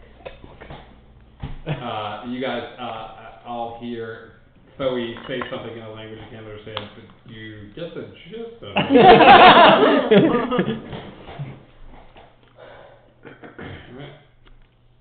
Alright. Karsh starts digging up supplies, and he says, there are worshippers throughout the kingdom. Some of us hold true to our beliefs, but lately we've noticed something. We've noticed that certain worshipping of certain gods carries with it a boon or a benefit when traveling through wonder. I don't need to tell you about the gods. I'm sure you all are aware. However, lately we've heard reports of a man or a gnome that has been traveling around looking for worshippers. He attacked the village, he burned it to the ground, and he took me, he took my wife, and he took my children. And there was a process. Some make it, most don't, where you are transformed into something more malleable, something easier to control and contain. And I don't know. I've always been good at finding things. It's just part of who I am. It wasn't until later that I started learning more and praying to the rabbi, and finding that the more I found things, the easier it was, and the more I spent time searching and accepting the truth in my faith, and that time itself is something that you can look at and see and be a part of. The more connected I felt to wonder. I don't remember much of my time, but I do remember that feeling of searching, of finding, and you're not safe. Neither of you. He doesn't stop. He just keeps going. And he won't stop. What sorts of things can you find? I don't know. People, things, places, treasure. You can find people? Yes. People who are lost? Nothing's lost. You just haven't found it yet. This name. Marash. Yes. Why is it here? Oh, they used it as a safe place. Every name that you see here, they stayed, and they, for whatever reason, they were running, and we gave them safety. And he only points to the walls. Hmm? He only points to the walls. He points to the walls, and then he leads whoever wants to outside, Absolutely. and he will show you where the tree is, and carved into the tree itself is celestial, and you read it, and it's one word, and it says home. Does it feel like foreign things coming to knowledge suddenly? Yes. Okay, yeah, no, that's really strange, and, okay. You smell home cooking as you read it. You smell like a hearty stew or something like that as you read the words, and the words sort of form into a language that you can read. So Danny's going to take a step forward towards the tree that is it's much further out of reach, but like moves towards it and glances back at Karsh and this language. Mm-hmm. You read this? No, that's been here as long as we've been coming here. Do you smell anything? I mean, the earth, Okay. roots, Okay. the rolling water. The water helps. It sort of masks any sound, and the water is fresh, and you can bathe in it or drink from it. It never stops. People have tried to dam the top, but it never stops. This is just one of the safe spaces in wonder. There's not a lot, but there are some. And are you staying here? Or will you move on? Karsh looks down at the ground at that and doesn't know how to answer. And he just sort of sits down at the ground. And he goes, I will stay here unless you need something. During this time while he was talking, I went off by myself because I didn't get the chance to do this yet. Okay. And I pulled out my own slip of paper with the writing on it and held the thing. But I'm trying to do it subtly. Yes. We're not being seen, so I can look at it myself. Yes. Does it confirm that what he said was accurate? Yes. Okay.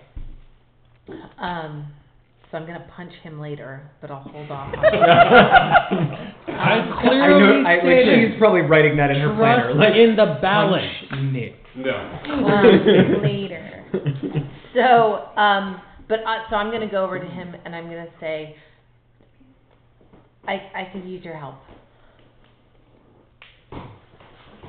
No. Who? To Karsh? Yeah. Karsh, yeah, so if anything, you saved my life. I owe you my life. Whatever I can do. Do you recognize this? And she holds up the writing. No, not. Hang on. No, not particularly. It's a language I don't recognize, but it was the only thing left of my people when I came back to them. Yes. But they weren't even gone. It was like trees where houses were. Old trees that had been there much longer than I had been gone. And the only thing that was left was this in a tree, these words. And if you can find people, maybe you can find them. Yes, where do I find you? I'm right here. No, it could take some time. Oh. I don't know. I mean, I guess I could go with you. No, Teacups. You show him the teacup? I'm just gonna show like just that little like half, at least half of it. Just gonna bring it up like teacups? He looks at it and sort of takes a step backward. What's wrong with it? Nothing. Nothing at all. I Just put it right back in my satchel. Nothing.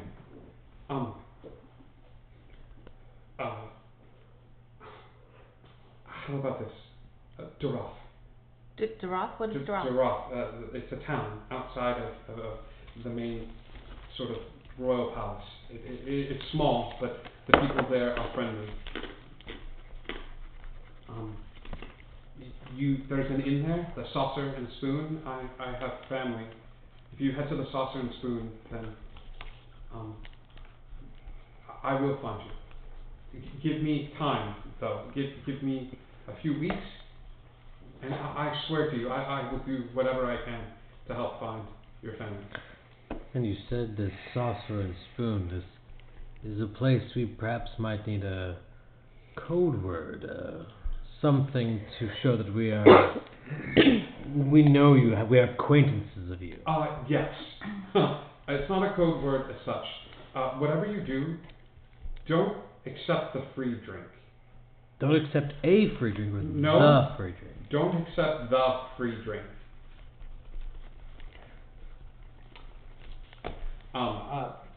Yeah, and would you like me to leave now?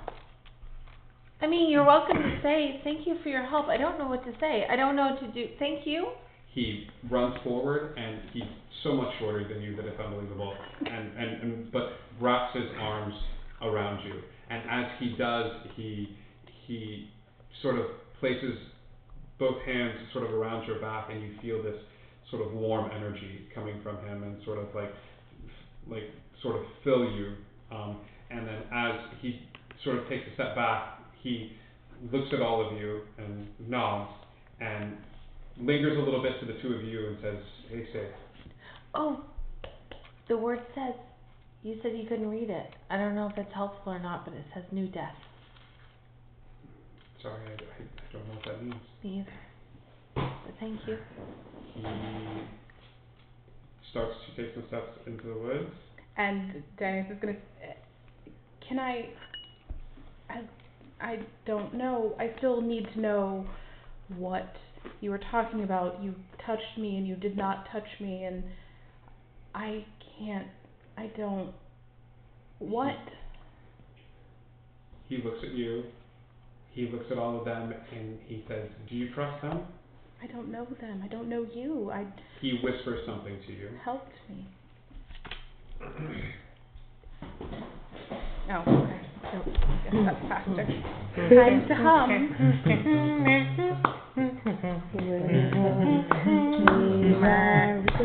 Right. And he looks at you and he says, "Do you understand?" Loud in their ear. Yes, I do. But why would that be worth capturing? Because if they have you, they have access to it. And as he says that, he sort of takes some steps backward into the woods. And Danny's just got a couple deep breaths and kind of just. Who makes their way back into the sort of cave area. Yeah. You make your way back into the cave, and the cave is changed. There is a long table set in the cave. Makes sense. It is different from the table that you saw before. This is very... Did he go in or not? I'm sorry. Did you go in? I didn't plan on. Okay, I'm staying out. No, I stayed. I can go outside the tree. No, you can stay in the tree. Yeah. So while you this were is that staying in the tree, okay. you were just sort of leaning against, you're probably looking at the names, and you'll turn back in a second. There's a long wooden table. Looks very made up. There's chairs befitting for all of you. There is a feast sort of laid out for all of you. It is good, hearty food. But the table is stocked. Okay. There's breads and a teapot on the table, and the smell of baked bread and fresh meats and desserts and things of that nature. As you look at the table, you've seen this particular bowl of berries one time before, at the very end of the table. And as you do that, you hear a soft echo through the cave, and it whispers, home.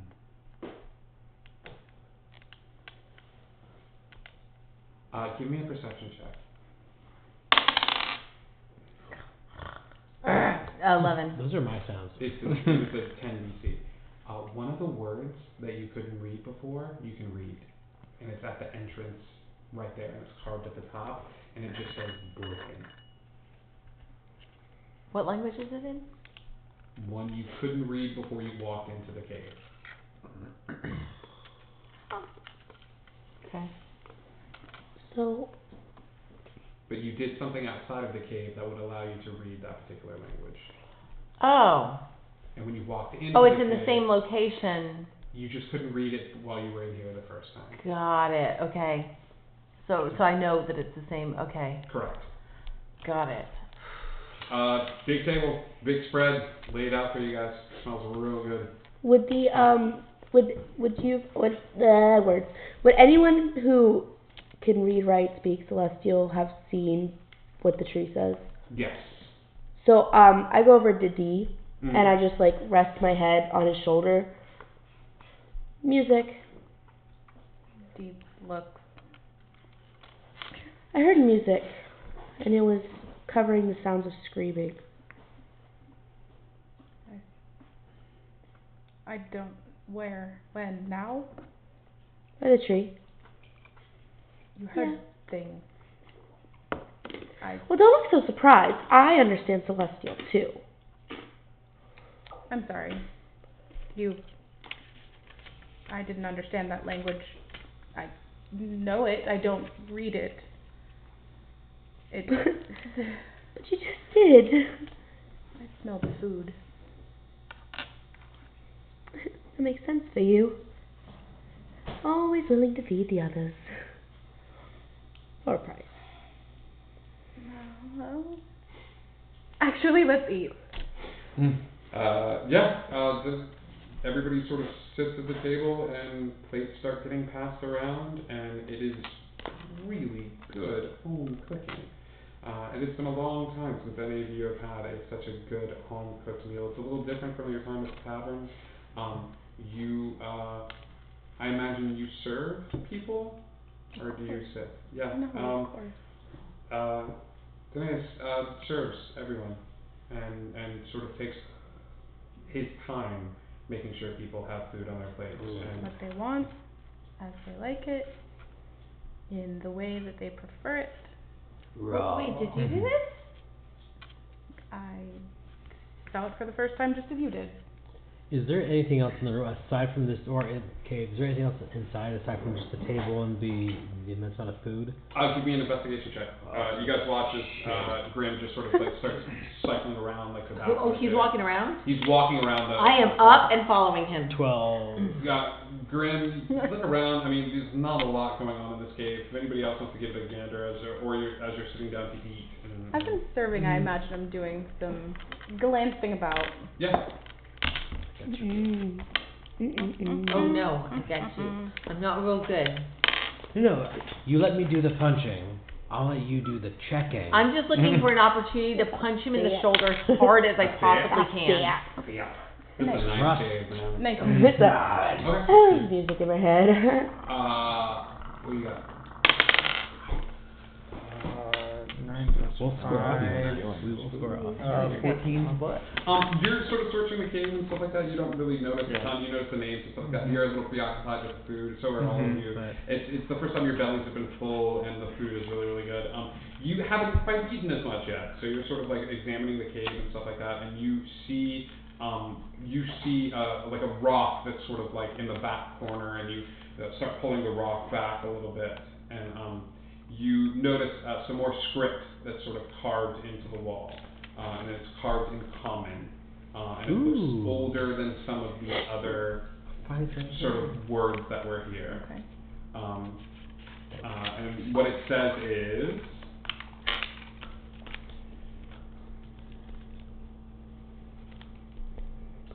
may your table always be full. may your friends always have space at the table. With those first two sentences, Dad just stands up a little straighter and just swells a little. Yeah. May your table always be full. May your friends always have space at the table.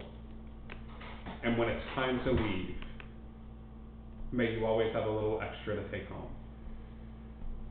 He smiles real big. Just really a not metered smile, just staring straight at the words, probably completely out of view, but just to himself. A very big smile. I want to get up and walk over to Danius. Yeah. And just kind of nudge him and go, so we're different. We are. How are you different? I haven't quite figured that out yet. The hat flies off your head and it hits you in the front of the head and then falls back on your head. Well, that's that. Having never seen anything quite so strange before in his entire life, Dave. It was my great grandfather's. Right. The majority, you find yourselves at lunchtime, sort of eating this food and spending the majority of the day sort of eating and drinking. This is going to be considered, it is an enchanted meal, so even though it is midday, everyone can take a long rest at this point. I'm looking for any opportunity during this day to talk with him and to talk with him. At one point, Dennis, you are back in that corner sort of meditating on the words, Yes. and they light up a portion of them, and it's the words that say time to go.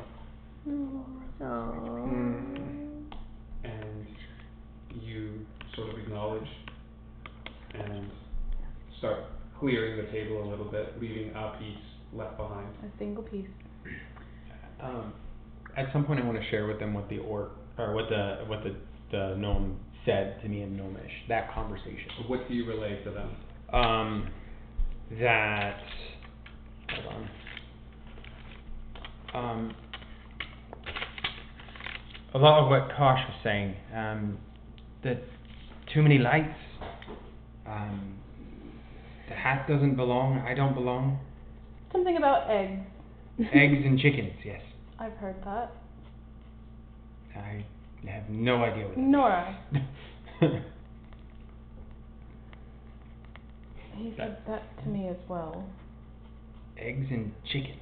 And cracking them. Oh yes.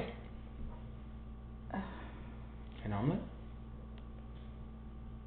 It sounds good. Yeah. So as lunch sort of comes to a close, and Dennis starts making their way out of the cave, they turn back. Right. And turns to Nyx. Thank you. I owe you a debt of gratitude. And you will be repaid. And for your hospitality and consideration and your assistance. I mean, you don't have to. And don't don't be so hasty. And you're a part of this group now, so you don't have to. But I must go. And in my absence, I wish for you to always have the opportunity to feast as kings again. And with this, be well. And I hope you find who you're looking for. And that your terrifying nature shines again. Toothy grin. Yeah. Owen Day. What can I say, Day? The love of your life. Right. And for your assistance. That's And for being different with me. And taking a couple steps towards the door. He's gonna start to do this, but produce some slightly different things and set it in front of you on the table and ask, should you sup together again as kings, please, some tea from me, and be safe. And on heel, towards the door, we'll take a few steps.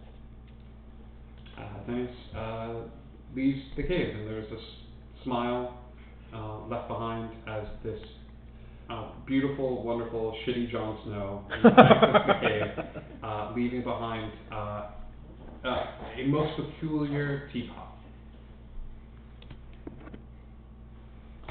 The teapot is remarkable. Looks like an elephant. Elephant. Nyx, I imagine you were the one closest since she addressed you. Inside this teapot, there is a liquid that seems to be piping. This is a one-time use magical item that allows you to cast a very high-level spell that I'm trusting you all with, one time and one time only. It allows you to cast the spell Hero's Feast by pouring the teacup on a table. This is a 6th level spell. It will cure you, everyone at the table, of all poisons and diseases. It will make you immune to poison. It will give you 2d10 temporary hit points that you roll yourself. It'll also give you advantage on all wisdom saving throws. So this is a one-time use magical item that you have been gifted with, and with that, as Dinesh sort of walks out the door and out into the sunlight, you realize that the day is ahead of you. You have it is only noon, and you have many, many different paths that you can go. And with the smell of fresh baked bread on the air and the hint of more tea yet to come, that is where we're going to end it tonight's episode of Wonder. Thank you all so much for tuning in. We hope you had a good time. We had a little bit of combat. We got to meet a new player. Thank you so much for now with us. You are welcome here at this table anytime that you can Make the trip. Here. Make the trip. Feast with us anytime. Feast with us anytime. To everybody that tuned in, thank you so much. Please, please, please tell your friends. Thank you for the follows. Thank you for the subscribes. Follow us on Discord. Our one-shot is happening this Friday. Tune in on Thursday for exciting creative chaos as we hear some music and play some songs. If music be the food of life, play on. So we will see you then. Hey, do you wonder?